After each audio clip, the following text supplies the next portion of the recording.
हे मुळातच दिव्य असतं. संतांचं चरित्र हे मुळातच अत्यंत दिव्य असतं, प्रेरणादायक असतं.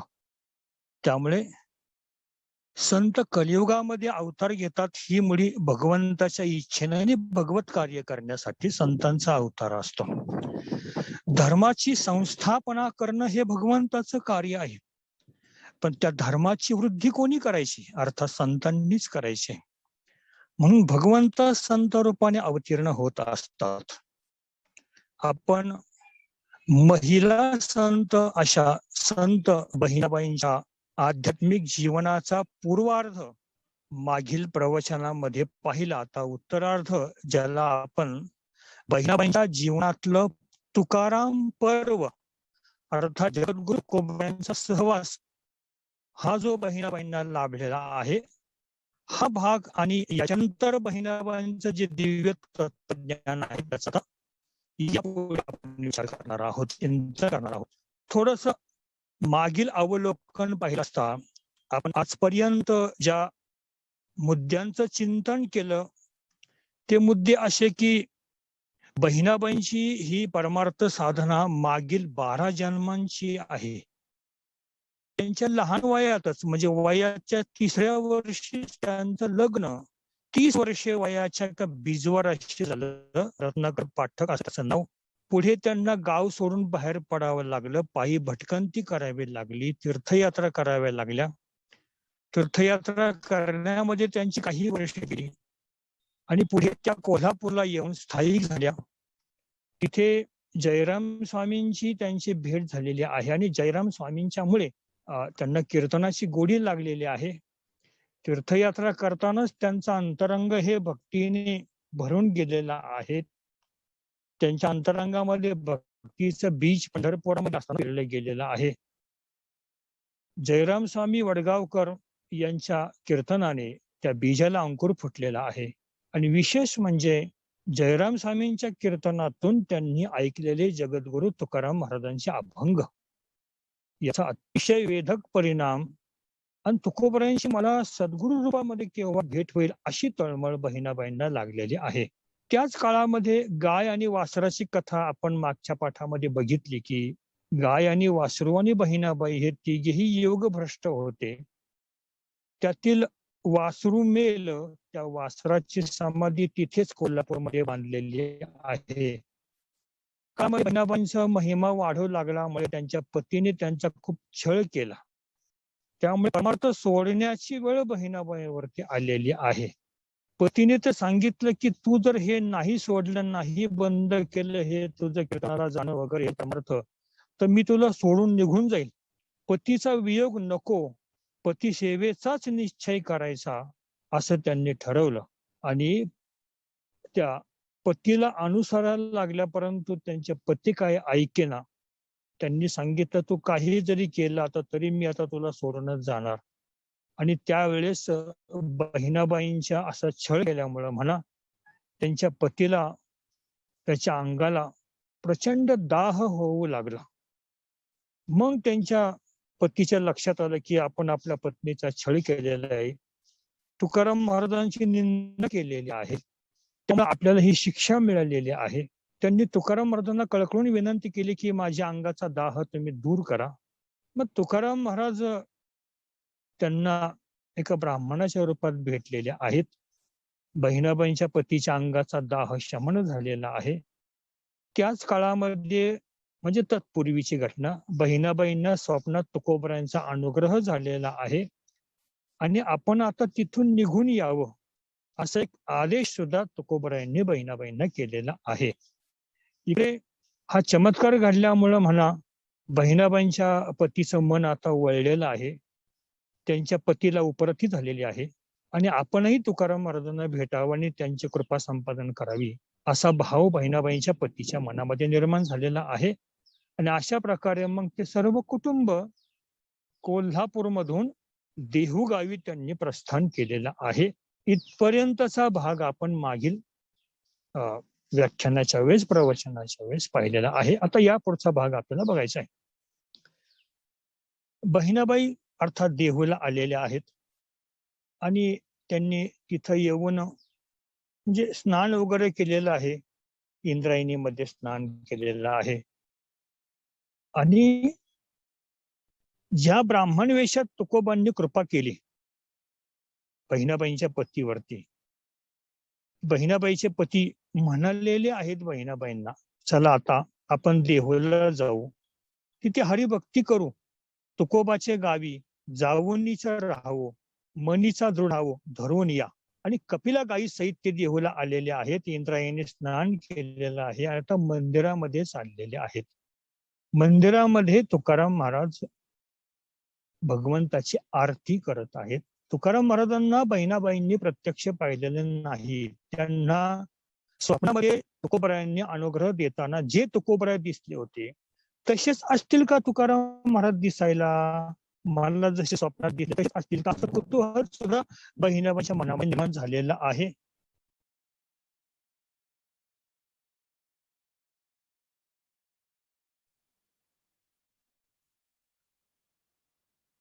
कृपया मला फोन करू नका.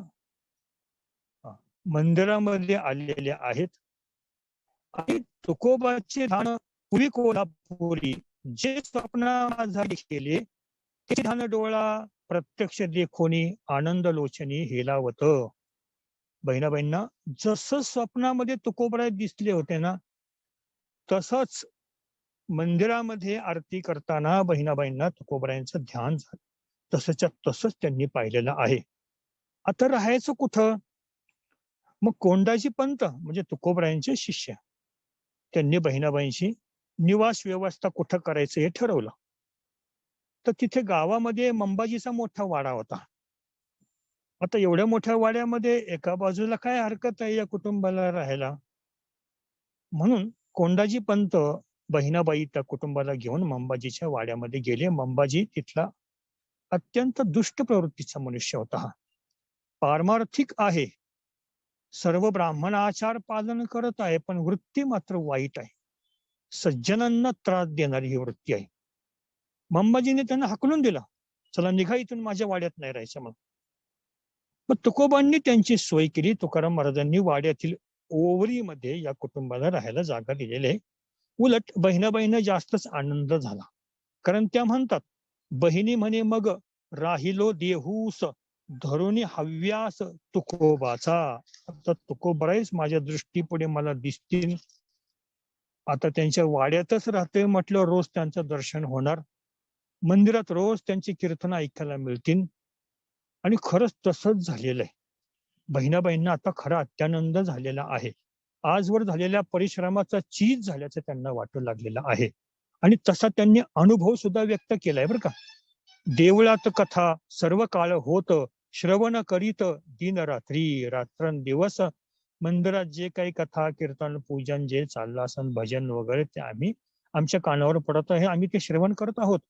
तुकोबाची कथा वेदांतील अर्थ पावे माझे चित्त समाधान. आणि तुकोबरांची कथा तर काय, वेदांचा तो अर्थ आम्हाशीच ठावा, एरांनी व्हावा भार माथा. खरंच अशी तुकोबरांची व्यक्त होणारी वाणी ऐकून पावे माझे चित्त समाधान. दिनरात्री निद्रा न ए तिळभरी, तुकोबा अंतरी प्रवेशाला. हे महत्वाचं आहे. रात्रंदिवस जगद्गुरु तुकोबरायांचं ध्यान लागलेलं आहे आणि तुकोबा अंतरी प्रवेशाला अशी त्यांची अवस्था झालेली आहे. अतिशय समर्पक वर्णन करण्यात आलेलं आहे इथं. बहिणी म्हणी येती सुखाचे डोलावे, जाणती अनुभवी जाणते जे. म्हणजे मला सुखाचे डोलावे आलेले आहेत असे संत बहिणाबाई इथे सांगत आहेत. असं म्हणूया की संत बहिणाबाईंची तर सायुज्यता मुक्ती पूर्ण झालेली आहे. आपण आधीच्या 3 मुक्तींचा उल्लेख कोल्हापूरमध्ये असताना त्यांच्या चरित्रामध्ये पाहिला होता. बहिणाबाई तुकोबरायांच्या स्वरूपाशी मनानेच एकरूप झाल्या होत्या. ही त्यांची स्वरूपता मुक्ती होती. बहिणाबाई मनानेच देहूला जाऊन येत असत आणि तुकोबरायांच्या सहवासात त्या मग्न असत. हे मनानेच चाललं, ही त्यांची सलोकता मुक्ती. आता तर काय, तुकोबरायांचं सामिप्य लाभलेलं आहे, ही त्यांची समीपता मुक्ती. आणि तुकोबा अंतरी प्रवेशाला, ही जी त्यांची भावावस्था आहे, ही बहिणाबाईंची सायुज्यता मुक्ती म्हणायला हरकत नाही. झालं असं की मंबाजीला काय हे सहन नाही झालं बरं का. त्याचं कारण मंबाजी एक ब्राह्मण आणि बहिणाबाई सुद्धा ब्राह्मण, आणि त्या काळामध्ये तुकोबराय त्यांच्या दृष्टीने एक शूद्र. मंबाजीने या कुटुंबाला त्रास द्यायला सुरुवात केली. बहिणाबाईंना विचारलं, तुम्ही कोण? म्हटले ब्राह्मण. आणि तुकारामासारख्या एका शूद्राला तुम्ही गुरु मानता? हा कसला तुमचा गुरु?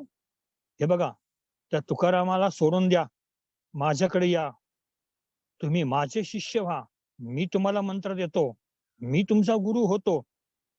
बहिणाबाईंच्या पतीने रत्नाकर पाठकांनी सांगितलं की मी माझ्या पत्नीला असाच विरोध केला असताना माझ्या अंगाचा दाह झाला, पण तुकाराम महाराजांच्या कृपेने तो दाह दूर झालेला आहे आणि तुकाराम महाराजांनी स्वप्न दृष्टांत मला दिलेला आहे.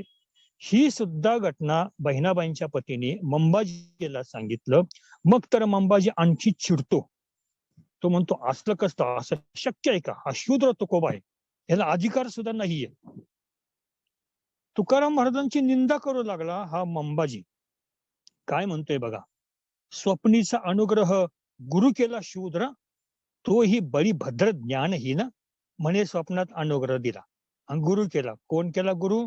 शूद्र. बळीभद्र ज्ञानहीन, शूद्राची या अंतरा ज्ञान कैचे, तुम्ही गुरु भक्ती नका सांगू. अहो ते शूद्र, त्याला कसलं ज्ञान? मला नका सांगू तुमची गुरु भक्ती दाखव.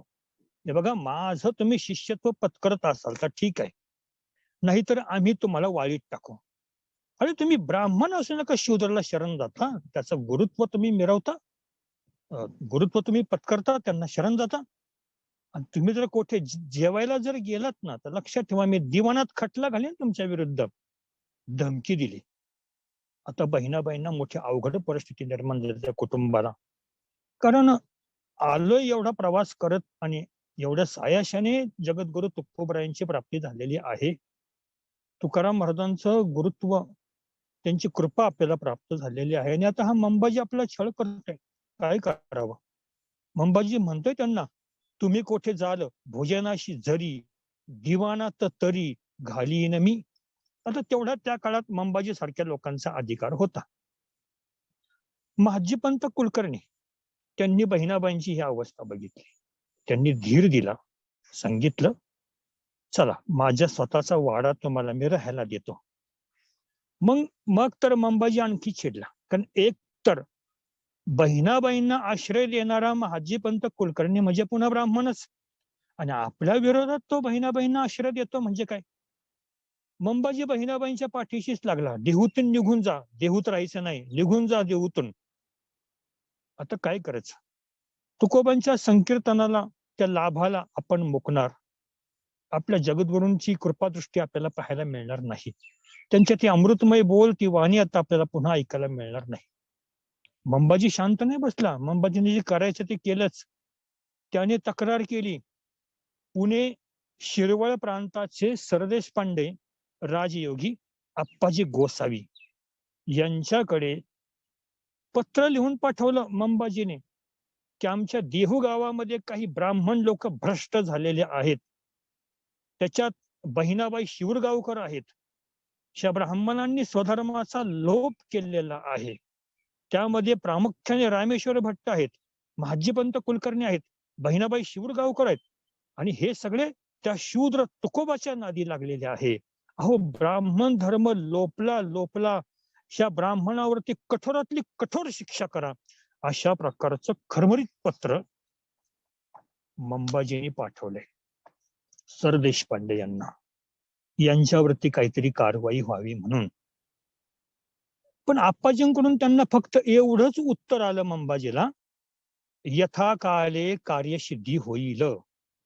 म्हणजे आता लगेच आम्ही येऊन त्यांच्यावर कारवाई करू नाही, योग्य वेळ आल्यावर जे कार्य व्हायचे ते होईल, असं उत्तर त्यांना आलं.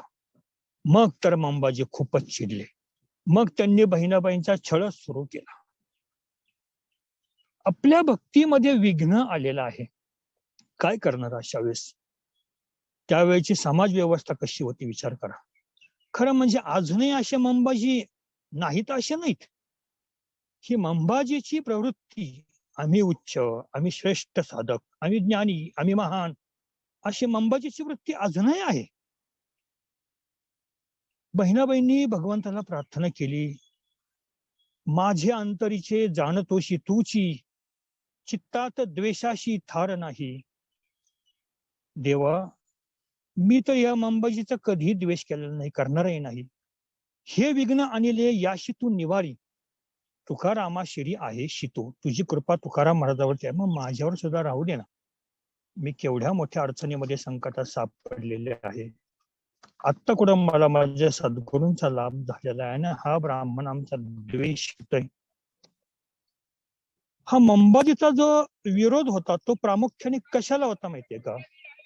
शूद्र गुरु, बरं का, शूद्र गुरु आणि ब्राह्मण शिष्य हे चित्र काय मंबाजीला सहन होईना. म्हणजे तुकारामासारखा शूद्र गुरु आणि बहिणाबाई सारख्या ब्राह्मण शिष्य. खरं पाहता बहिणाबाईंचाच एक अभंग आहे बरं का. अभंगामध्ये बहिणाबाई म्हणतात, ब्राह्मण म्हणविती मध्यमांस घेती खाती, मेसाही पूजिती वश्यकर्मी. बहिणी म्हणे ऐसे न पडावे दृष्टी, ज्याच्याने ही सृष्टी सर्व बुडे. त्या काळात सुद्धा असे लोक होते. अध्यात्माच्या अतिउच्च गप्पा ठोकतात पण घरामध्ये ड्रिंक येतात. आचारहीनम न पुनंते वेदाः.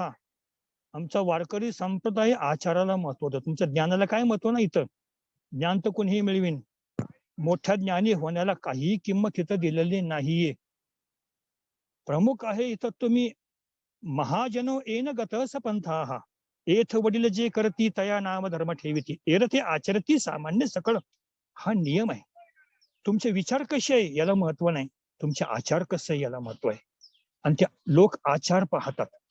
तुम्ही ज्ञानाच्या सप्तभूमिका ओलांडल्या असल्या, पंचदशीमध्ये अगदी शेवटी शेवटी सांगितलंय, अगदी एखादा ज्ञानाच्या भूमिकेत जाऊन पोहोचलाय आणि तो जर गाढवासारखं आचरण करत असन, अभक्षभक्षण करत असन, अपेयपान करत असेल, तर त्याच्यात आणि कुत्र्यात काय फरक, असं पंचदशीकारांनी स्पष्ट म्हटलेले भारतीय तीर्थांनी.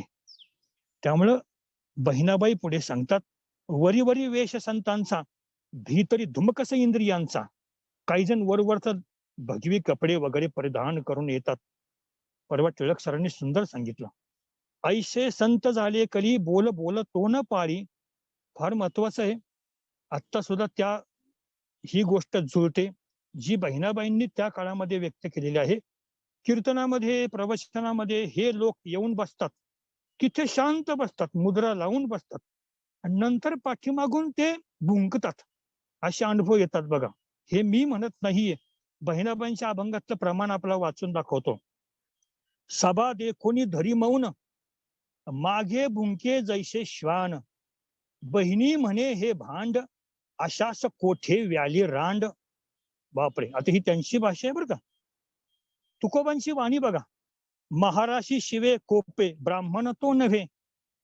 ब्राह्मण तो एकच चोखा मेळा महार. खरा ब्राह्मण कोण?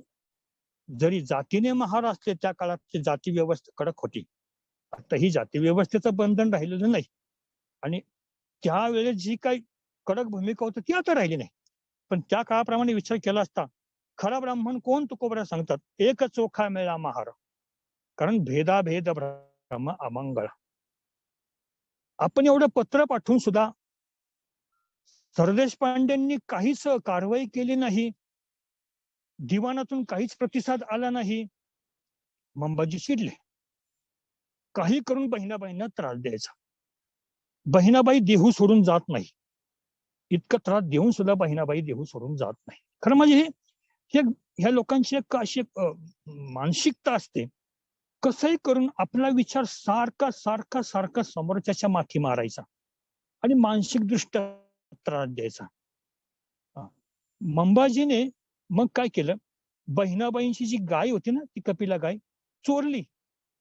माझी पंतांच्या वाड्यातून गुपचूप ती गाय चोरून आणली बहिणाबाईंची आणि स्वतःच्या वाड्यात ठेवली. 3 दिवस गाय उपाशी ठेवली आणि त्या गायीला सोट्याने मारायचे. मंबाजी बहिणाबाईंच्या गायीला सोट्याने मारायचा. इकडे झालं असं की 3 दिवस झाले, गाय कुठे गाय कुठे, खूप शोध घेतला. पण गायी काही सापडेना. तिकडे गायीच्या पाठीवर मंबाजीने सोट्याने मारले. तुकाराम महाराज आरती घेत असताना पांडुरंगाची पांडुरंगाला विनंती करतायत की ही गाय कुठे, ती गाय प्राप्त व्हावी.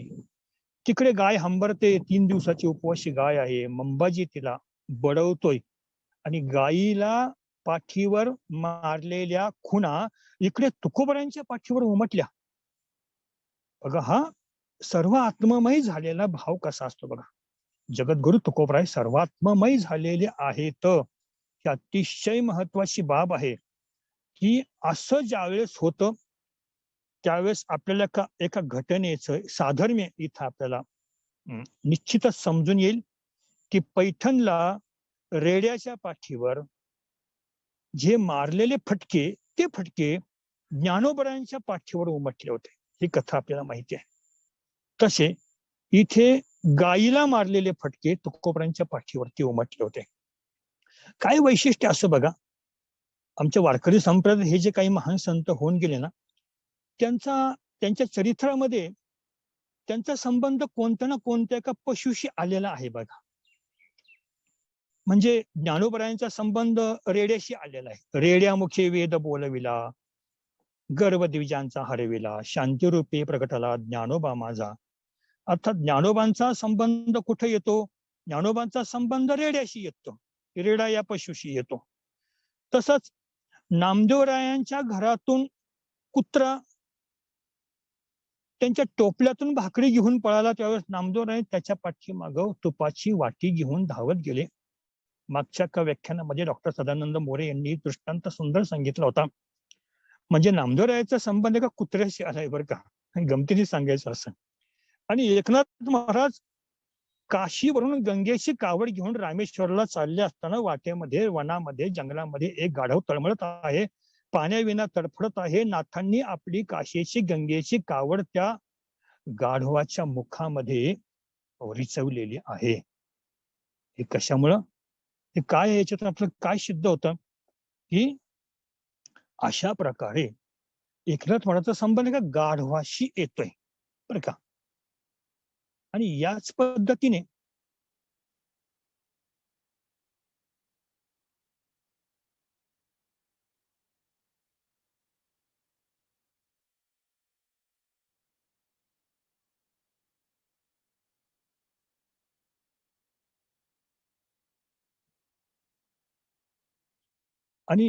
पद्धतीने विचार केला असता जसा ज्ञानोबाचा संबंध रेड्याशी आला, नामदेवांचा कुत्र्याशी आला, एकनाथांचा गाढवाशी आला, तसा तुकोबरायांचा या बहिणाबाईंच्या गायीशी आलेला आहे. तुकोबांची ती आर्त साध विठोबाने ऐकली, भगवंताने ऐकले. न सांगता तुम्हा कळो येते अंतर, विश्वी विश्वंभर परिहार चिन्ह लगे, असे तुकोबरायच वर्णन करत आहेत. धाव नारायणा, गायीचं रक्षण कर, असे तुकोबरायांनी आर्ततेने साथ घातली. घडलं असं, त्याच वेळेस मंबाजीच्या वाड्याला आग लागली. हो, अति केलं संतांविषयी, अति केलं की भगवंत ते सहन करत नाही. संत त्यांच्या नादी लागत नाही. छळ करणाऱ्यांना, त्रास देणाऱ्यांना संत काही करत नाही. पण जे संतांना त्रास देतात त्यांना मग भगवंतांना आपला नमुना दाखवल्याशिवाय राहत नाही. मंबाजीचा मोठा वाडा होता, आग लागली त्या वाड्याला. मग कळलं की मंबाजीच्या वाड्यामध्ये गाय आहे. मग लोक धावले, मग त्या गायीला सोडवलं. आणि मग तुकोबराय काय म्हणतात बघा, तुझा माझा एक आत्मा सर्वागत, ते साक्षी निश्चित आली मज. म्हणजे गायीचा आणि तुकोबांचा आत्मा एकच आहे, किंवा बहिणाबाईंचा तुकोबांचा आत्मा एकच आहे, किंवा आत्मा असे झालेले हे संत महात्मे तुकोबराय. काय झालं? ह्या घटनेमुळे काय घडलं माहितीये का? ह्या घटनेमुळे तुकोबांचा महिमा लोकांना कळला. खरं पाहता रेड्यामुखे वेद बोलावेला तेव्हाच ज्ञानोबाचा महिमा जगाला कळलेला आहे. इथे तेच झालेलं आहे. इथे तुकोबांचा महिमा लोकांना कळला आणि बहिणाबाईंची गुरुभक्ती काय आहे ती सुद्धा लोकांना कळलेली आहे. मग देहूमध्ये कळलं की या बहिणाबाई ह्या कोणी अगदी दिसतात तशा सामान्य महिला नाहीये. तुकोबांची स्तुती केली लोकांनी, स्वतः बहिणाबाई सुद्धा स्तुती करतात. अत्यंत सुंदर स्तुती केलेले अभंग मोठे आहे. मी दोनच चरण आपल्याला वाचून दाखवतो. सर्वांतर साक्षी करून या स्तुती, स्वमुखे रमती आपुल्या, बहिणी म्हणे लोक बोलती सकळ. बहिणी म्हणे लोक बोलती सकळ. सगळ्या लोकांनी तुकोबांची स्तुती केली आणि लोक सगळे काय म्हणतात? लोक म्हणतात बरं का सगळे, बहिणी म्हणे लोक बोलती सकळ, तुकोबा केवळ पांडुरंग. बघा आता, तुकोबा केवळ पांडुरंग. असो, तर मग पुढे तुकोबरायांच्या आदेशावरून, आशीर्वादाने बहिणाबाईंना अभंग रचनेची स्फूर्ती निर्माण झाली. बहिणाबाईंनी अभंग रचना केलेली आहे. बरेचसे अभंग असतीलही, पण काही वया गहाळ झालेल्या असतील. त्यातल्या त्यात 700 ते 750 अभंगाची गाथा आपल्याला पाहायला मिळते. जी तुकाराम महाराजांच्या अभंगांची रचना शैली आहे, तशीच शैली आणि तशाच त्यांच्या कलेचा, शब्दकलेचा प्रभाव बहिणाबाईंच्या रचनावरती आहे. बहिणाबाई तुकोबाईंच्या एकनिष्ठ आणि आध्यात्मिक वारसदार ठरतात, ते या दृष्टीने ठरतात. तसं पाहता बहिणाबाईंना विरोध का झाला, तर त्याची काही कारण आहेत, महत्वाची कारण आहेत. पहिली गोष्ट म्हणजे मुळात त्यांना घरातूनच आधी विरोध होता, त्यांच्या पतीचाच विरोध होता. नंतर तो विरोध मावळला, त्यांच्या अंगाचा दाह झाला, त्यांना बहिणाबाईंचा महिमा कळला, त्यांना तुकोबरायांचा महिमा कळला, मग पतीकडून होणारा विरोध मावळला. पण स्वतः ब्राह्मण असून शूद्र तुकोबांना गुरु मानलं म्हणून त्यांना विरोध सहन करायला लागला. शिवाय त्या काळामध्ये स्त्रियांना आध्यात्मिक कर्म करण्याचा अधिकार दिला नव्हता. आणि अशातून ही स्त्री भजन करते, पूजन करते, कीर्तन श्रवण करते, अमुक करते वगैरे, हे सर्व प्रापंचिक क्रिया करते, अपारमार्थिक क्रिया करते म्हटल्यावरती त्यावेळेच्या लोकांना राग आलेला आहे. म्हणून त्यांना विरोध झाला. आणि एवढं होऊनही, एवढा विरोध करूनही बहिणाबाई मात्र निश्चल आहेत. म्हणूनही विरोध झाला की आम्ही एवढा विरोध करूनही, त्रास देऊन सुद्धा ह्या त्यांच्या निश्चयापासून का ढळत नाहीत. बघा, बहिणाबाईंनीच वर्णन केले बरं का याचं. महादाजी कुलकर्णी तयाची या घरी, असोनी निश्चळी काळक्रमो. आम्ही माजी पंत कुलकर्णींच्या घरामध्ये राहत होतो. येतात हे लावे दुःखाचे अनेक, लक्ष्मी नायक जाणत असे. दुःखाचे अनेक प्रसंग आम्ही सहन केले. घालोनी संकट देवावरी भार, असो निर्विकारी एकनिष्ठे. तरी सुद्धा आम्ही देवावरती संकटांचा भार घातलेला आहे आणि आम्ही मात्र भगवंताची निश्चल भावने सेवा केलेली आहे, करत आहोत. म्हणजे आम्ही आमच्या आध्यात्मिक पारमार्थिक कार्यामध्ये आमच्या सांसारिक संकटांना, अडचणींना, दुःखांना अजिबात येऊ दिलेलं नाही आणि येऊ देणार सुद्धा नाही. तुकोबरायांनी तर अगदी परखडपणाने उल्लेख केलेला आहे. रात्रंदिवस आम्हा युद्धाचा प्रसंग, अंतर्बाह्य जग आणि मन. आम्हाला बाहेरून जगाचा विरोध आणि आतून आमच्या मनोविकारांचा विरोध, पण दोन्ही विरोधांना आम्ही न जुमानता आम्ही, तुका म्हणे तुझ्या नामाची या बळे, अवघियांचे काळे केले तोंड. तुझ्या नामस्मरणाच्या बळावरती आम्ही या दुष्टांचं, या संकटांचं तोंड काळ करून टाकलेलं आहे, असा एक दृढ भाव तुकोबराय व्यक्त करत आहेत. त्या काळामध्ये झालं काय, बहिणाबाई प्रसूत झाल्या देहू गावात. त्यांना कन्यारत्न झालं, नाव ठेवलं काशीबाई. बहिणाबाईंनी ओळखलं, आपलं जे वासरू होतं, गाईचं वासरू आपल्या जवळ, तेच वासरू आपल्या मुलीच्या रूपाने आपल्या पोटी जन्माला आलेलं आहे. हे बहिणाबाईंनी ओळखलं. पूर्वजन्मेचे ते वासरू आहे. बहिणाबाई प्रपंचापेक्षा आता परमार्थातच जास्त रमलेल्या आहेत. त्या स्वतः म्हणतात, प्रपंची असोनी प्रपंच अतीत, करतील संत सर्व कर्मी. आता संतच मला प्रपंचाच्या अतीत करतील. प्रपंच मी सोडणार नाही, मी प्रपंचातच राहीन, पण प्रपंचात राहूनही मी परमार्थमय कशी होईल, प्रपंचाच्या अतीत कशी होईल, हे आता मी संतांवरती सोपवलेलं आहे. त्यांच्या कृपेने ते होईल. खरं पाहता ही त्यांना भूमिका येण्यासाठी त्यांची तपश्चर्या आहे, ज्याचा विचार आपण मागे केलेला आहेच. म्हणजे लहानपणी ज्यावेळेस त्यांच्याकडून काही वर्ष तीर्थयात्रा झालेली आहे. त्या तीर्थयात्रेमध्ये भक्तीचा त्यांच्या मनावरती संस्कार दृढ झालेला आहे. पुढे कोल्हापूरमध्ये जयराम स्वामींच्या कीर्तनातील म्हणजे कीर्तनाचा सुद्धा त्यांच्यावरती फार मोठा प्रभाव झालेला आहे. गाय वासरू या प्रसंगाच्या निमित्तातून कोल्हापूरवासियांना बहिणाबाईंचा पारमार्थिक अधिकार किती मोठा हे कळलेला आहे.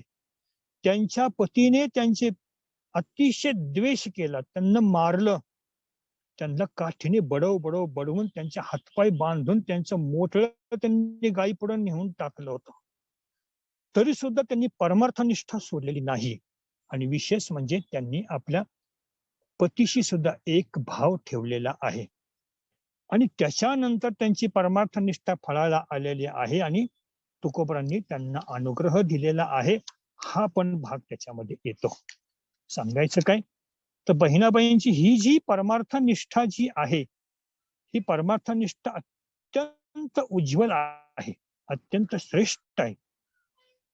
बहिणाबाईंची परमार्थनिष्ठेविषयी सांगायचं तर त्याच म्हणतात, ताकातील लोणी न मिळेची पुन्हा, वेगळ्याची गुन्हा आता आले, बहिणी म्हणे तैसे प्रपंची असून न बाधी खून साधू पाशी. ताकातून लोणी बाजूला निघालो, ते परत आता ताकामध्ये जात नाही. तसं आता मी प्रपंचात आहे, तरी सुद्धा मी आता प्रपंचात नाहीये, कारण मी आता साधूंच्या जवळ आहे, साधूंची कृपा माझ्यावर झालेली आहे.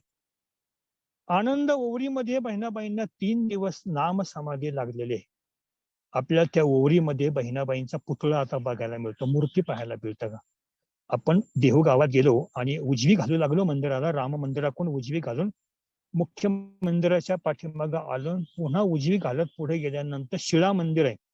आपण शिळा मंदिराकडं तोंड करून उभं राहिलं असता उजवी हाताला ओवरीमध्ये संत बहिणाबाईंची तिथे आपल्याला मूर्ती पाहायला मिळते बघा, देहू गावामध्ये. आनंद ओवरी होती तये ठाई, वाटे तेथे काही वसावेशे. बहिणाबाईंनी आईला विचारलं, मला तिथं जाऊन ध्यान करावं असं वाटतंय, करू का? आईने परवानगी दिली. करून या ध्यान, लावावे लोचन, करावे स्मरण विठोबाचे.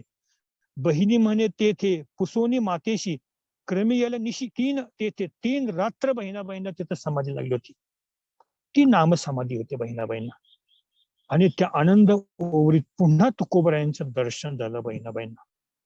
टाळ शिपळ्यांचा ध्वनी ऐकला आणि उन्मनी अवस्था त्यांना प्राप्त झालेली आहे. तुकोबांनी दर्शन दिले, वरदहस्त दिले, कवित्व दिले. अहो, एवढी तपश्चर्या केल्यानंतर सद्गुरूंची कृपा झाल्याशिवाय ही उन्मनी अवस्था प्राप्त होत नसते. रामकृष्ण नामी उन्मनी साधली, तयाशी लाधली सकळ सिद्धी, असं म्हटलेलं आहे. ते एवढ्यासाठीच म्हटलेलं आहे की अशा प्रकारे अनंत जन्माची, अनेक जन्माची ही साधना करावी लागते, सद्गुरू कृपा प्राप्त करावी लागते. त्याला अनुरूप तसं जीवनशैली आचरावी लागते आणि मग कुठं ते ज्ञान प्राप्त होत असतं. बहिणाबाईंना आलेला अनुभव त्या सांगतात. तुकारामत व देखत देखत आले अकस्मात गुरुरूपे, ठेवेला हस्त मस्तकी बोलून दिधले वरदान कवित्वाचे. बहिणी म्हणे नेने स्वप्न की जागृती, इंद्रियाच्या वृत्ती ओसरल्या. तुकोबा माझ्या समोर आले, माझ्या मस्तकावर हात ठेवला, मला कवित्वाचं वरदान दिलं. मला हे कळत नाही मी त्यावेळेस स्वप्नात होते की जागी होते, पण माझ्या सर्व इंद्रियांच्या वृत्ती ओसरून गेलेल्या आहे. बहिणाबाईंना हा अवर्णनीय आनंद झालेला आहे. अंतर्बाह्य चैतन्याचा आनंदच आनंद, आनंद सागरात प्रेमे बुडी दिसली, लाधले सौख्य मोठे नये बोलता बोली, अशी त्यांची अवस्था झालेली आहे. खरं म्हणजे जो आनंदमय असतो तो आनंदच वाटत असतो, त्याच्या तक्रार हा प्रकार कधीच नसतो. हो, तो सर्वांशी समतेने प्रेमानेच राहत असतो. झालाशे आनंद इंद्रियांचे द्वारी, बैसले शेजारी चैतन्याचे. घट हा बुडाला जैसा डोहा आत, न फुटता ओत प्रोत पाणी. न फुटता हा देहरूपी घट चैतन्य सागरामध्ये विलीन झालेला आहे, ज्याच्या आतही पाणी बाहेरही पाणी, आनंद सागरात प्रेमे बुडी दिधली, अशी ही घटाची अवस्था झालेली आहे. श्री गुरु निवृत्तीनाथ वर्णन करतात एका आरतीमध्ये. आनंद सागरात प्रेमे बुडी दिधली, लाधले सौख्य मोठे नये बोलता बोली. सद्गुरुचेनी संगे ऐशी आरती केली, निवृत्ती आनंदात तेथे वृत्ती निमाली. ते सुख काय सांगो वाचे बोलता नये सद्गुरुचेनी संगे. अशा प्रकारे ही त्यांनी प्रेमपूर्ण जी आरती केलेली आहे संत निवृत्तीनाथांनी विठोबाची आरती केलेली आहे. ही आरती जी केलेली आहे त्याच्यामध्ये आलेली ही दिव्य अनुभूती निवृत्तीनाथ वर्णन करत आहेत. अशा दिव्य अनुभूतींच्या आणि त्यांनी प्रकट केलं तत्वज्ञानाच्या अभंगाचा परामर्श आपल्याला यापुढे आपला हा बहिणाबाईंचा चिंतनाचा हा हे जे काय आहे अभ्यासक्रम आहे तो पूर्ण होईपर्यंत इथून पुढे आपल्याला तो अभ्यास करायचा आहे, ते आनंद घ्यायचा आहे, त्याचा आस्वाद घ्यायचा आहे. सद्गुरु तुकोबरायांच्या कृपेचा दिव्यानुभव बहिणाबाईंना आला. कसा आला बघा. एकपणे होते अनेक झाले, पाहता विश्वाकार विस्तारले. बहिणी म्हणे तेने अहमपण माझे, संसार दुःख उतरिले ओझे. आता माझा एकपणा गेला, मी अनेक बनलेले आहे. हरिदिश जनी वनी आत्मतत्वी संपूर्ण विश्वाकार विस्तारले, हा मला अनुभव आला. अहम कोहम सोहम सर्व मावळले, संसार दुःख सर्व संपलेला आहे. कारण का? बहिणी म्हणे तेने अहमपणा माझे, संसार दुःख उतरिले ओझे. कुणी? ते सांगतात, त्या सांगतात तुकाराम भेटला धन्य जिने माझे. बघा बहिणाबाई सांगतात माझं जिनं खऱ्या अर्थाने धन्य झालं. का? तुकाराम भेटला धन्य जिने माझे, कृतकृत्य झाले सहजची. सहजच मी कृतकृत्य झालेली आहे, माझं जिनं खऱ्या अर्थाने धन्य झालेलं आहे. कशामुळे झाले हे? तर वासनेचा अंत झालेला आहे. जोपर्यंत वासना आहे तोपर्यंत विषयांचा त्रास आहे. वासनेचा अंत झाल्यामुळे विषयांचा त्रास संपलेला आहे आणि म्हणून मी हा आनंद अनुभव घेत आहे. बहिणाबाई सांगतायत चित्त झाले पाठी मोरे, एक आपुल्या निर्धारे. मी निश्चय केला, निर्धार केला. संतांनी अनेक ठिकाणी निर्धार व्यक्त केलेला आहे. निष्ठावंत भाव भक्ताचा स्वधर्म, निर्धार हा वर्म, निर्धार हे वर्म चुकू नये. कोणता निर्धार? हाच नेम आता न फिरे माघारी, बैसले शेजारी गोविंदाच्या. माझ्या जीवनामध्ये, प्रापंचिक जीवनामध्ये प्रारब्धवश कितीही उलथापालट झाली, कितीही सुखदुःखाचे चढ उतार आले, तरी हाच नेम आता न फिरे माघारी, बैसले शेजारी गोविंदाच्या. ही निर्धाराची भावना जगद्गुरु तुकोबराय व्यक्त करतात. अशा प्रकारे हा जो निश्चय आहे, चित्त झाले पाठी मोरे, एक आपुल्या निर्धारे. ज्ञाने जाळीले संचित, हेत राहिला निवांत. बहिणी म्हणे स्थिर बुद्धी, हेची अखंड समाधी. हो, बहिणी म्हणे स्थिर बुद्धी, हेची अखंड समाधी. बुद्धी स्थिर झालेली आहे. अशा प्रकारे हा चरित्राचा आपण भाग पाहत आहोत. म्हणजे आता त्यांच्या चरित्राच्या संपूर्ण आपल्याला अवलोकन करायचे थोडक्यामध्ये. तुकोबांचा वरदहस्त बहिणाबाईंना लाभलेला आहे आणि त्याच्यानंतर कवित्वाचं वरदान लाभलेलं आहे. आपण याचा थोडक्यात चिंतन मागील एका पाठामध्ये केलेलं आहे की अगदी असाच प्रसंग तुकाराम महाराजांच्या बद्दल सुद्धा झालेला आहे. नामदेवे केले स्वप्ना माझी जागे, सवे पांडुरंगे येऊन या. सांगितले काम करावे कवित्व, वावगे निमित्त बोलू नये. भगवंताची इच्छा आहे कवित्व यांनी करावं.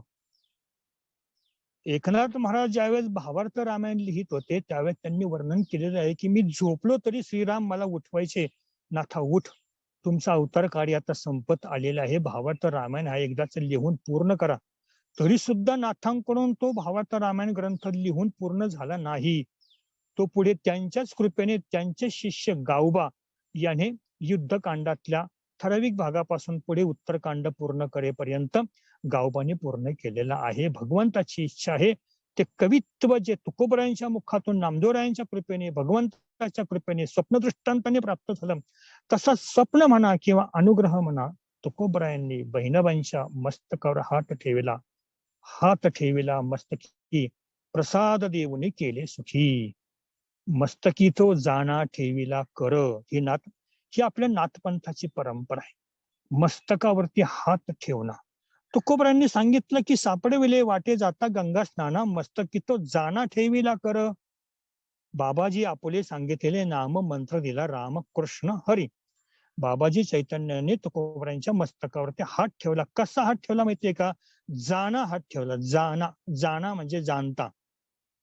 सद्गुरूंचा हात हा जाणता असतो. जाणता म्हणजे शक्तियुक्त असतो. तो शक्तियुक्त हस्त मस्तकावरती ठेवला का पद्म करू माथा पारुखे तो जीवची पडी तुके महेशेशी मौली वर्णन करतात. हातात तळवटी सुखविले लावून या हात कुरवाळीला माथा सांगितले चिंता न करावी. हा वरद हस्त बहिणाबाईंच्या मस्तकावरती धारण होताच त्यांची वाणी प्रस्फुटित झालेली आहे आणि कवित्व त्यांच्या मुखातून झरझर झरझर बाहेर पडत आहे. ब्रह्मज्ञान प्राप्त झाले बहिणाबाईंना. पुढे बहिणाबाई लवकरच शिवूर गावाला त्यांना जावं लागलं. त्याचं कारणही तसं होतं बरं का. त्या शिवूरला साधारण 1649 साली आल्या. म्हणजे असं म्हणूया शके 1571 मध्ये त्या शिवूरला आल्या आणि लागोलाग लगेच 1 वर्षांनी म्हणजे शके 1572 मध्ये तुकोबरांचं सदेह वैकुंठ गमन झालं. पण वैकुंठ गमन प्रसंगी बहिणाबाई तिथं नव्हत्या. कदाचित असत्या तर आपल्याला त्या काळचा सगळा प्रसंग त्यांच्या अभंग रूपाने आपल्याला ऐकायला मिळाला असता. पण त्या वैकुंठ गमन प्रसंगी देहूत नव्हतं. खरं म्हणजे त्यांनी देहू गावच सोडलं होतं. त्याची अनेक कारणं होती. त्या कारणांचा जर विचार केला तर लक्षात येईल की एकतर कोल्हापूरहून त्या देहूला आलेल्या आहेत. सद्गुरूंच्या आदेशाने देहूला आलेल्या आहेत. देहूत आल्या त्यांना सद्गुरूंचा वरदहस्त प्राप्त झालेला आहे. जे मिळायचे त्या मिळालेलं आहे. हा एक भाग देहू सोडण्याचं कारण. दुसरं, देहूत आल्यावर त्या प्रसूत झालेल्या त्यांना एक मुलगी झालेली आहे. मुलगी लहान आहे. कुटुंब वाढलेलं आहे आणि त्याच वेळेस त्यांना मुलाच्या साठी म्हणजे विठोबाच्या साठी दिवस गेले होते. त्यामुळे आता अशा प्रसंगी इथं दुसरं बाळंतपण करायचं म्हटलं इथं राहणं त्यांना देहूत राहणं त्यांना जमलं नसतं. कारण उदरनिर्वाह करणे कठीण जात असावे. शिवाय त्यांच्या पतीचं मूळ गाव, तिथे पतीची जमीन आहे, घर आहे, स्थावर मिळकत आहे आणि त्यांचे पती तिथं काही भिक्षुकी वगैरे करू शकतील म्हणून आपल्याच गावी आपण जाऊन राहावं. शिवाय देवगाव जे त्यांचं माहेर होतं बहिणाबाईंचं, तिथे पण त्यांच्या आई वडिलांचा शेतमाळा होता. त्यामुळे आपल्या आई वडिलांची भावाची व्यवस्था तिथं होईल असा पण त्यांनी विचार केला असावा. कारण देहूत असताना त्यांची आई, त्यांचे वडील, त्यांचा भाऊ, त्यांचे पती, त्या स्वतः आणि आता झालेली कन्या, ती गाय, या सगळ्यांची व्यवस्था लावणं हे कठीण होऊ लागलं असावं. म्हणून आणि एवढं सुद्धा होऊन अजूनही मंबाजी त्यांना अधूनमधून त्रास देत होता. त्यामुळं त्या नेमक्या देहू सोडून त्यांच्या मूळ गावी गेल्या आणि वर्षभरातच जगद्गुरु तुकोबरांचं वैकुंठ गमन झालं. असं म्हटलंय की वैकुंठ गमन झाल्याचं बहिणाबाईंना कळलं. एक आख्यायिका सांगितली जाते, दंतकथा सांगितली जाते.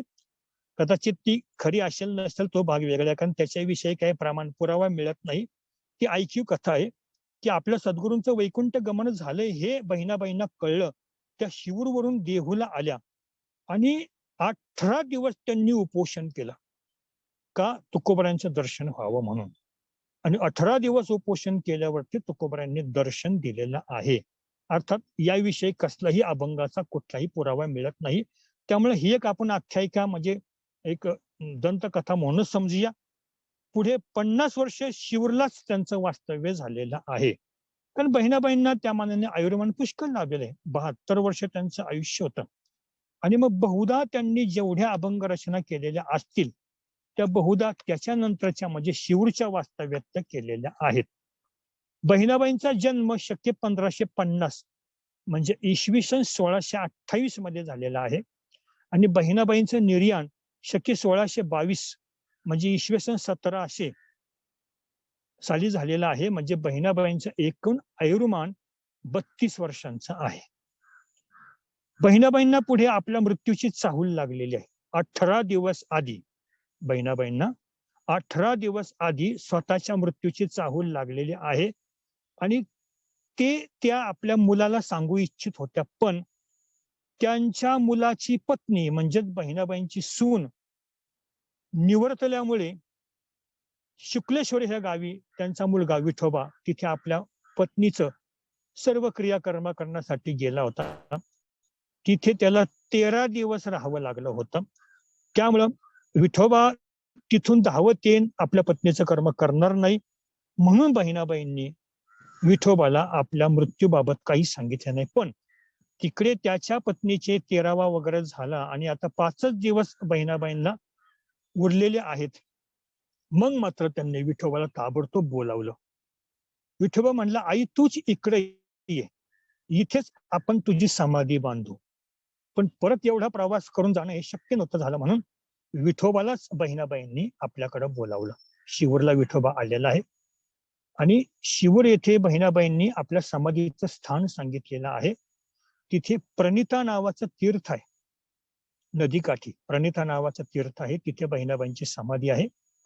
बहिणाबाईंनी असं म्हटलेलं आहे की रावणाने शंकराला प्रसन्न करून घेतलं होतं, ते जे ठिकाण ते हे प्रणिता तीर्थ, आणि तिथे अशा प्रकारे रावणाने स्थापन केलेल्या रामेश्वर लिंगाची तिथे प्रतिमा आहे.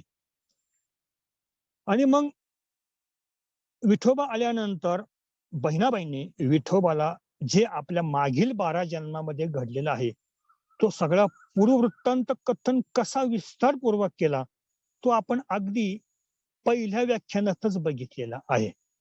बहिणाबाईंनी स्वतःचे 12 जन्म तर सांगितलेच, आणि हा त्यांचा 13वा जन्म. बहिणाबाई हा त्यांचा 13वा जन्म. मागील 12 जन्मात आपण कोण होतो त्यांनी सांगितलंय. बहिणाबाईंचे हे सगळे मागचे 12 जन्म साधारण 350 वर्षात झालेले आहेत.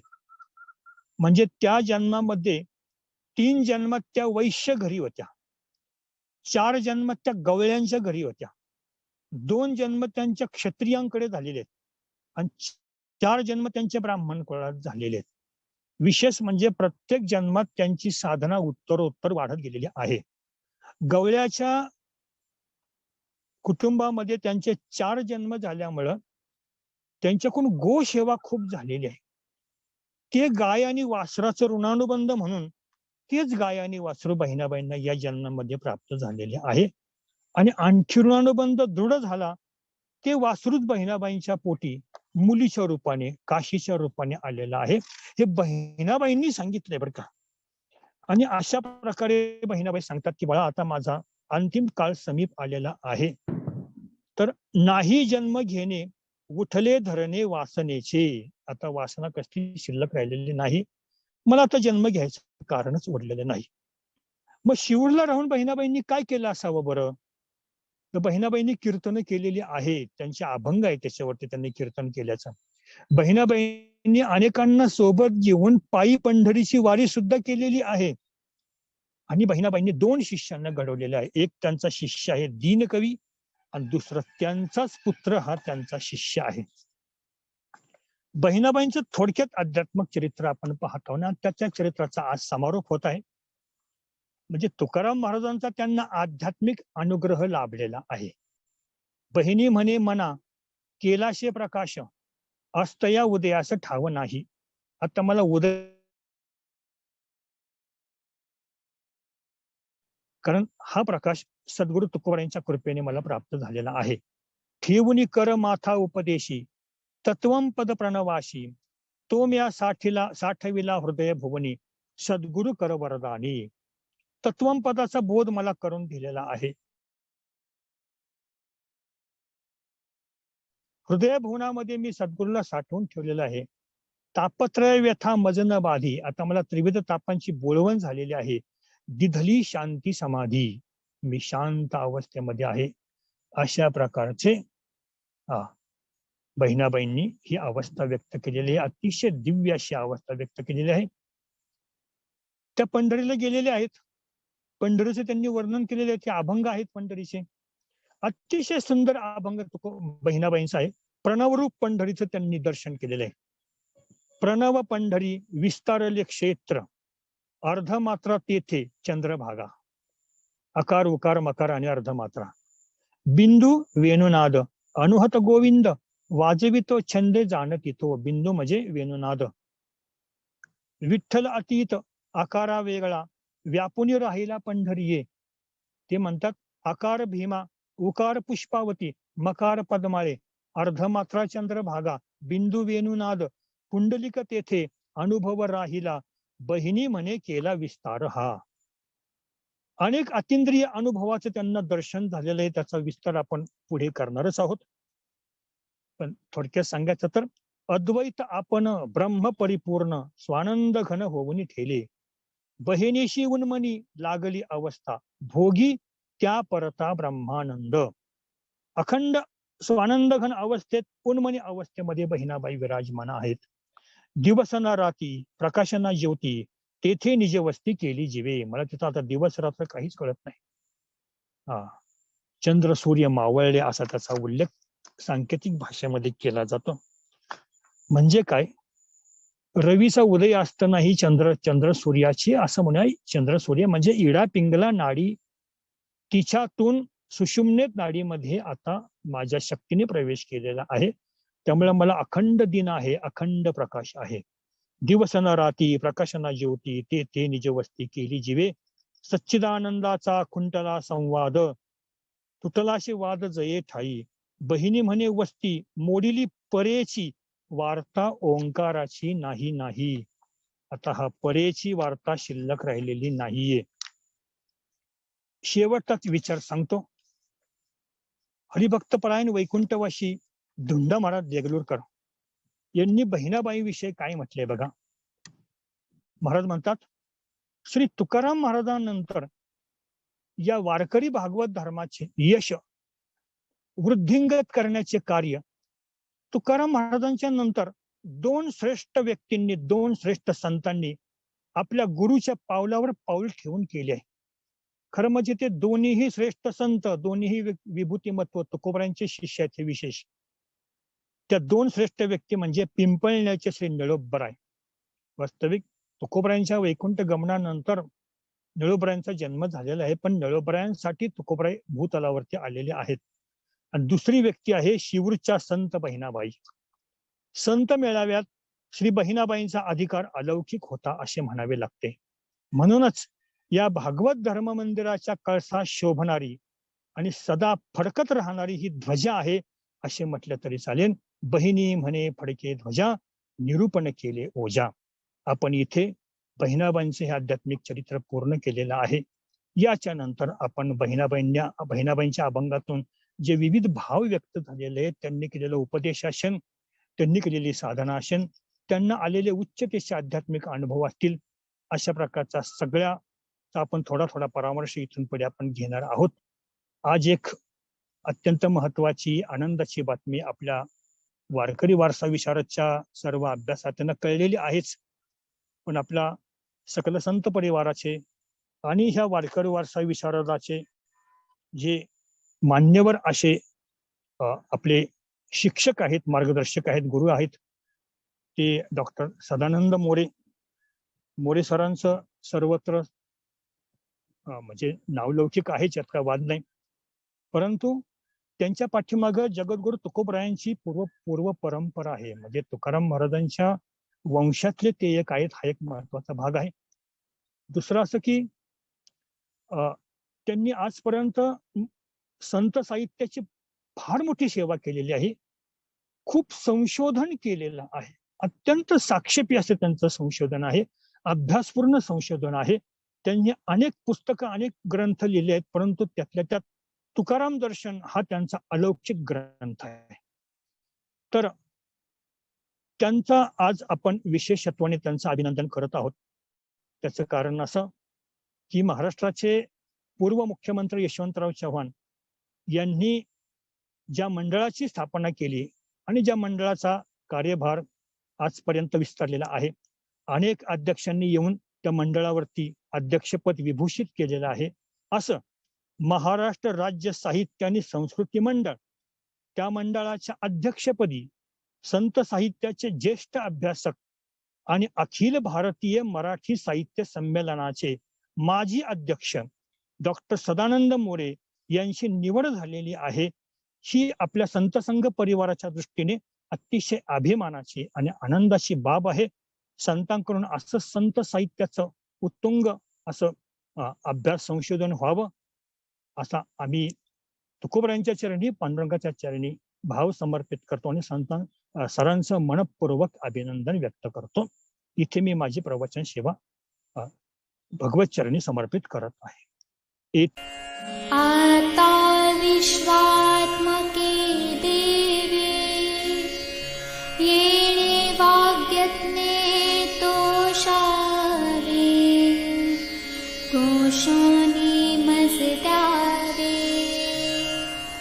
कसाय दान हे जे खळांची व्यंकटी सांडो तया सत्कर्मी रती वाढो भूता परस्परे पडो मैत्र जीवाचे दुरितांचे तिमिर जाओ विश्वसधर्म सूर्य पाहू जो जे वांछिल तो ते लाभो प्राणी जात वर्षत सकळ मंगळी ईश्वर निष्ठांची मांदियाळी अनवरत भूमंडळी भेट तू भूता चला कल्पतरूंचे आरव चेतना चिंतामणींचे गाव बोलते जे अर्णव पियुषाचे चंद्रमेचे अलांछन मार्तंडचे तापहीन ते सर्वांही सदा सज्जन सोयरे होतु किंबहुना सर्व सुखी पूर्ण होऊनी तिन्ही लोकी भजी जो आदि पुरुखी अखंडित आणि ग्रंथोपजीविये विशेषी लोकी दृष्टा दृष्ट विजये होवावेजी येथ म्हणे श्री विश्वेश्वराव हा होईल दान पसावो येणेवरे ज्ञानदेवो सुखिया दाना सुखिया दाना सुखिया